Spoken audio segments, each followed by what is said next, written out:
एक तरफ एक आदमी बैठा था जो कि नाव चला रहा था और दूसरी तरफ ये बिजनेसमैन बैठा हुआ था।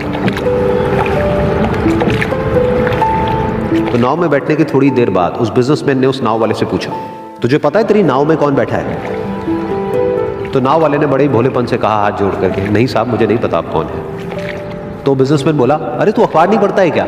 हर दूसरे दिन मेरी फोटो आती है अखबार में। तो नाव वाला बोला, अरे साहब मुझे कहाँ पढ़ना लिखना आता है, मैं बहुत छोटा सा था जब मेरे पिताजी गुजर गए थे, तो अपने परिवार का ध्यान रखने के लिए मैं बचपन से ही काम में लग गया और तभी मेरा स्कूल छूट गया। ये सुन करके उस बिजनेसमैन ने उसका मजाक उड़ाते हुए उसको कहा, तुझे पढ़ना लिखना तक नहीं आता है, ऐसी जिंदगी का क्या फायदा?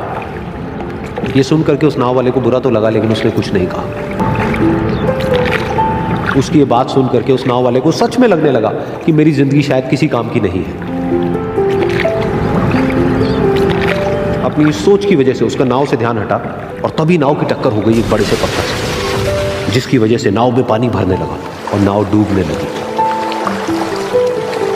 उस जगह पर पानी बहुत ही गहरा था और किनारा दूर था।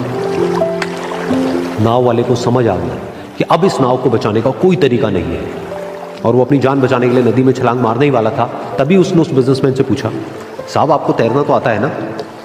तो बिजनेसमैन घबरा करके बोला, ऐसा क्यों पूछ रहे हैं, मुझे तैरना नहीं आता है।